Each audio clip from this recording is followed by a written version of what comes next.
ভদ্রতা বজায় রাখবেন। এটা একটা মসজিদ এরিয়া, এখানে এসে আসলে পার্কের মতো গার্লফ্রেন্ড বয়ফ্রেন্ড হিসাবে ওই জিনিসটা করবেন না, অনুরোধ।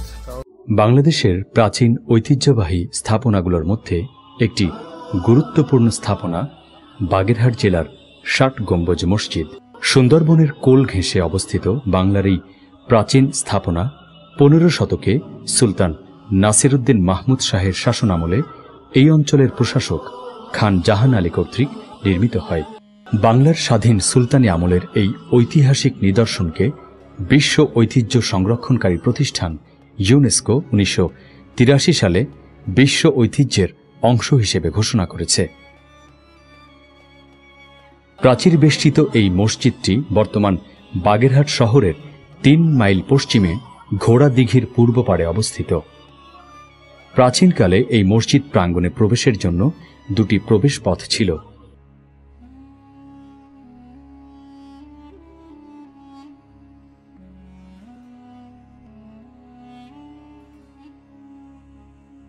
একতলা বিশিষ্ট আয়তাকার এই মসজিদটি মূলত মাটি পোড়ানো ইটের তৈরি। পোড়ামাটির ফলক দ্বারা এই মসজিদের অলঙ্করণের কাজ সম্পন্ন করা হয়েছে। মসজিদটির পূর্ব দেয়ালে ১১টি দরজা এবং উত্তর ও দক্ষিণে ৭টি করে দরজা রয়েছে। মসজিদটির পশ্চিম দেয়ালে রয়েছে 10টি মিহরাব। হ্যালো বন্ধুরা, তো আমরা কিন্তু এখন আপনার ইয়ার মধ্যে আছি, মানে ৬০ গম্বুজের মধ্যে। তো এই দেখতেছেন আমার পিছনে এই ৬০ গম্বুজ। তো এইটা হচ্ছে হযরত খানজাহান আলীর একটা স্থাপনা। তখন এটা এখানে যত বিচার বা মানে কার্যালয়গুলো, যে মেইন সরকারি যে কাজগুলো হইতো, তো এইখানেই হইতো এই মসজিদের মধ্যে। এখানে নামাজও হইতো, সাথে এখানে বিচার বা অন্যান্য যে সরকারি যে কাজ তখনকার আমলের, তখন এগুলো এখানে হইতো। তো এটা একটা মানে অদ্ভুত স্থাপনা। এত বছর পরও এখন দেখতেছেন কি সুন্দরভাবে স্থাপনাগুলা, মানে কোনো রকমই হয় না, যদিও সংস্করণ করা হয়েছে, তারপরেও বলা যায় যে আসলে অদ্ভুত এটা। তো দেখতে পাচ্ছেন কি সুন্দর বিউটি।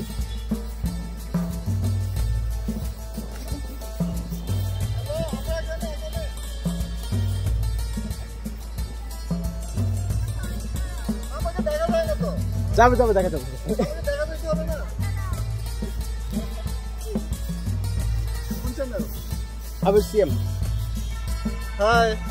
ভাই কোথা থেকে? আমি কুমিল্লা থেকে। আচ্ছা, এই ভাই আমাদের কুমিল্লা থেকে আসছে। আমি আসছি সিলেট থেকে। আমার খুলনাতে। আমার বাসা হচ্ছে মৌলভীবাজার। আচ্ছা, আমি মৌলভীবাজার থেকে আসছি। ভাই ব্রাহ্মণবাড়িয়ার কি? ব্রাহ্মণবাড়িয়া। এই আমরা স্লোগানটা দেই, শিরায় রক্ত। সমস্যা নাই, ভাইয়ের জন্য মানে একটা অনেক সুন্দর কিন্তু দেখতে, ঠিক আছে? হ্যাঁ, আপনার নাম কি? আমার নাম আবির। শিরায় রক্ত, আবির ভাইয়ের ভক্ত। সবাই চ্যানেলটাকে সাবস্ক্রাইব করে দিবেন। ওকে, এখন এই মসজিদের মধ্যে ঢুকবো। মসজিদের ভিতরটা আপনাদের দেখাচ্ছি কিরকম। মাঝের মেহরাবটি আকারে বড় ও কারুকার্যমণ্ডিত। এর উত্তরে 4টি এবং দক্ষিণে 5টি মিহরাব রয়েছে। মূল মিহরাবটির পাশাপাশি ঠিক উত্তরে একটি ছোট দরজা রয়েছে। ধারণা করা হয় খান জাহান আলী দরবারের কাজের প্রয়োজনে এই দরজাটি ব্যবহার করতেন। নামাজ আদায়ের পাশাপাশি মসজিদটি তখন প্রশাসনিক প্রয়োজনে দরবার কক্ষ ও শিক্ষার প্রয়োজনে মাদ্রাসা হিসেবে ব্যবহৃত হতো। মসজিদের 4 কোণে 4টি মিনার রয়েছে। সামনের 2টি মিনারে নিচ থেকে 26টি ধাপের পেঁচানো সিঁড়ি রয়েছে। এই মিনারগুলো থেকে আজান দেওয়ার ব্যবস্থা ছিল। মসজিদের ছাদে মোট 77টি গম্বুজ রয়েছে। মোট 60টি স্তম্ভ পুরো মসজিদের গম্বুজ সমূহের ভারবাহী ছাদকে ধারণ করে আছে। বাংলার প্রাক মুঘল আমলের এই মসজিদটির নাম কেন 60 গম্বুজ মসজিদ হল, তা প্রকৃতই গবেষণার বিষয়। মসজিদটির মোট গম্বুজের সংখ্যা 77টি। 4 মিনারের 4টি গম্বুজ সহ গম্বুজের মোট সংখ্যা দাঁড়ায় 81টি। তবে কেন এর নাম 60 গম্বুজ মসজিদ হল, তা নিয়ে রয়েছে 2টি মত। এক মতানুসারে মসজিদটির 7টি গম্বুজের সারি থেকে এই মসজিদটিকে 7 গম্বুজ মসজিদ হিসেবে ডাকা হতো। কালক্রমে এই মসজিদটি 7 গম্বুজ মসজিদ থেকে বিকৃত হয়ে 60 গম্বুজ মসজিদে পরিবর্তিত হয়। অপর মতানুসারে 60টি স্তম্ভ বা খাম্বাজ বিশিষ্ট মসজিদটি 60 খাম্বাজ মসজিদ হিসেবে পরিচিত ছিল। পরবর্তীতে তা পরিবর্তিত হয়ে 60 গম্বুজ মসজিদে পরিণত হয়। এখন জাদুঘরে যাব, দেখি জাদুঘরে কি আছে এখানে। আর যদিও মানে খুব একটা অন্য রকম ব্যাপার কাজ করে আসলে আমার পুরনো যে স্থাপনার উপরে।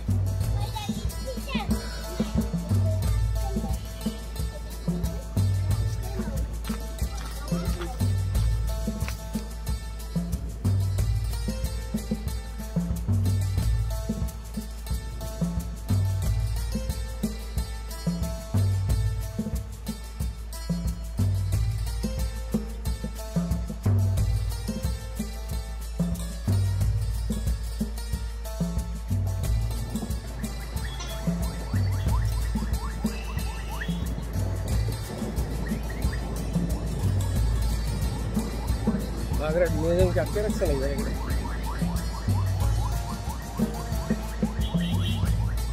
আজকে আমরা বন্ধ, এখানে পরিদর্শন সকাল 10টা থেকে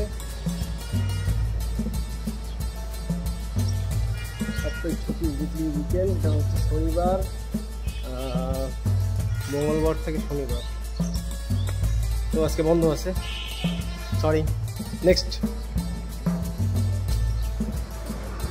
পিছনে এটা হচ্ছে জাদুঘর। আপনারা এখানে দেখতে পারেন ভিতরে সেই অংশ নেই।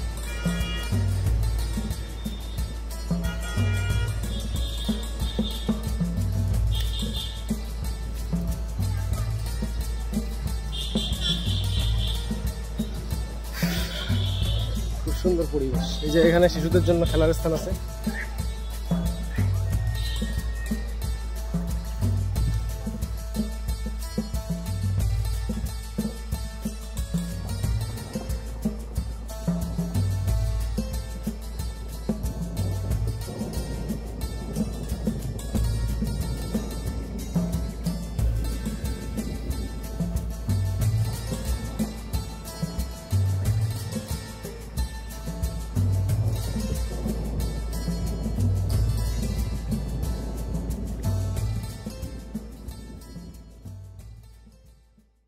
তুর্ক পারসিক নির্মাণ শৈলীর সাথে সাথে বাংলার স্থানীয় রীতির সংমিশ্রণে নির্মিত এই মসজিদটি দেখতে বর্তমানে প্রতিদিন দেশের বিভিন্ন প্রান্ত থেকে অসংখ্য লোক বাগেরহাট জেলায় ভ্রমণে আসে। শুধু দেশই নয়, বরং বাংলাদেশের বাহির থেকেও পর্যটকরা আসে 60 গম্বুজ মসজিদ পরিদর্শন করতে। পুরোটাই দেখলাম, তো আমরা একটু যাবো। এই যে পাশে একটা দিঘির মতো আছে, এই দিঘিটা আসলে কেমন দেখতে আপনারাও দেখবেন কেমন লাগে। আর আমার ভিডিওটা যদি ভালো লাগে প্লিজ সাবস্ক্রাইব করে দিবেন। যদিও আমি সাবস্ক্রাইব চাইতে লজ্জা লাগে আমার, কারণ যদি মানে ভালো লাগে অবশ্যই সাবস্ক্রাইব করবেন। আর আমার মানে এটা উৎসাহের ব্যাপার একটা, ঠিক আছে, যে আপনি আমাকে সাবস্ক্রাইব করতেছেন, তো আমি আরও কয়েকটা ভিডিও বানালাম। আপনারা ভিউ দিচ্ছেন, আমার আরও কয়েকটা ভিডিও, আপনারাও দেখতে পারলেন, আমারও ইনকাম হলো, এটাই আর কি।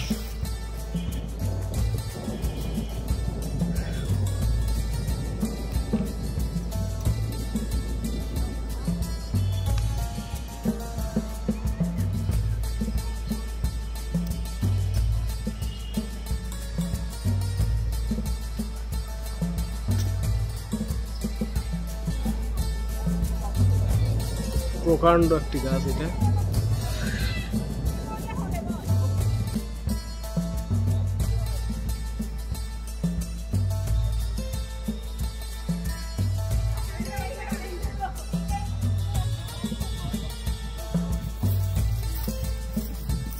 আমরা এখন যাব হচ্ছে দিঘির পাড়ে। এখানে একটা দিঘি আছে ছোট, দিঘির পাড়ে দেখি কি অবস্থা।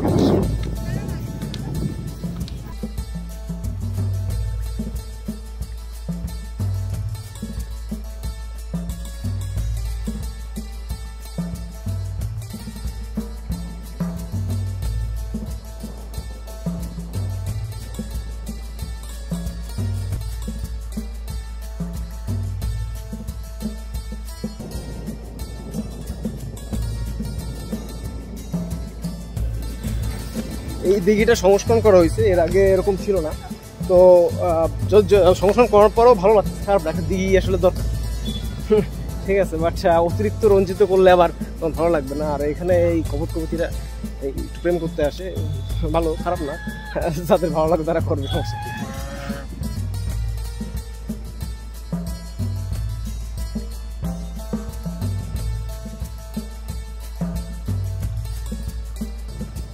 তো মোটামুটি অনেক জায়গায় ঘুরলাম, একটু বসলাম আর কি শেডে। এখানের আবহাওয়াটা অনেক সুন্দর এবং শীতকালে শুরু হওয়ার আগে যে এখন যে মোমেন্টটা, এটা আসলে খুবই ভালো সময় ঘোরার জন্য। আপনি অতিরিক্ত ক্লান্ত হবেন না, আবার ঘুরেও মজা পাবেন, কারণ কষ্ট হবে না। কারণ যদি গরমকালে আসেন তো সেক্ষেত্রে আপনার একটু পানি পিসা লাগবে, তারপরে কষ্ট হবে। তো ঘোরার জন্য বেস্ট সময় হচ্ছে শীতকাল। তো আপনারা যদি গরমকালে আসতে কোনো ব্যাপার না, আপনারা ঘুরতে পারবেন। বাট আমি বেসিক্যালি শীতকাল এই টাইমটা একটু বেশি ফলো করি। তো দিন অলমোস্ট ঘোরা হয়ে গেছে, ওদিকে আর তেমন কিছু নাই, আমরা কিছুক্ষণ বসে এখানে চলে যাব। তো দিকে কিন্তু আরও অনেক সিস্টেম আছে, ওই সাইড থেকেও বের হবে, ঠিক আছে। তো আপনারা যারা ঘুরতে চান বা দেখতে চান যেতে পারেন। পুরো এরিয়াটা আসলে অসম্ভব সুন্দর।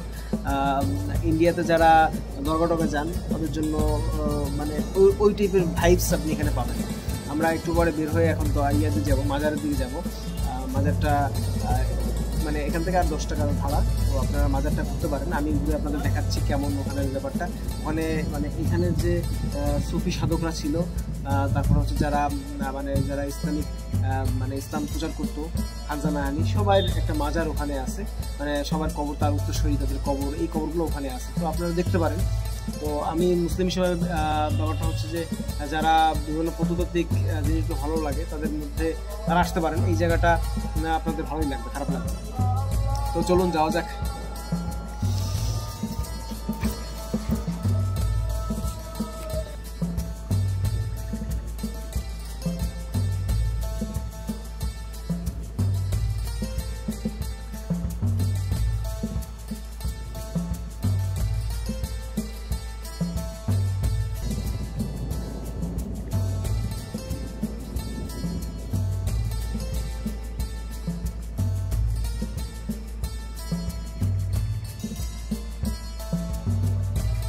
তো যারা এখানে আসেন ভাই প্লিজ ভদ্রতা বজায় রাখবেন। এটা একটা মসজিদ এরিয়া, এখানে এসে আসলে পার্কের মতো গার্লফ্রেন্ড বয়ফ্রেন্ড হিসাবে ওই জিনিসটা করবেন না, অনুরোধ। কারণ এখানে বাইরের থেকেও লোক আসে, তারা যেন মনে না করে যে এটা অপবিত্র একটা স্থান, মানে পবিত্র স্থানটাকে অপবিত্র করবেন না কেউ, প্লিজ। আপনাদের কাছে অনুরোধ। কারণ হচ্ছে বুঝেনি তো, মানে আসলে আমি জানি না এখানে মুসলিম সবাই আসে, তো সবাই আসুক, সবার একটা ইয়ে আছে। যেমন হিন্দুরা যদি হয় তাদের মন্দিরও যেরকম একটা ব্যাপার থাকে, মুসলিমদের জন্য মসজিদ একটা বড় ফ্যাক্ট, উপাসনালয়, আর সাথে তার পরিবেশটাও সেরকম রাখা উচিত, খ্রিস্টানদের জন্য সেরকম। তো যার যার ধর্মে যে আসেন ভাই একটু খেয়াল রাখবেন পবিত্র বিষয়টা। আমি একটু আগে যে জিনিসটা দেখলাম, আসলে এই জিনিসটা আমি এক্সপেক্ট করি না এই জায়গাতে। তো অনেকক্ষণ হাঁটলাম, আমরা এখন মাজারের দিকে ঢুকবো। তো 60 গম্বুজ থেকে দেখতে থাকুন। তো আমরা এখন বেরোয় যাচ্ছি 60 গম্বুজ থেকে। নেক্সট পর্ব আসতেছে আপনাদের জন্য। আপনার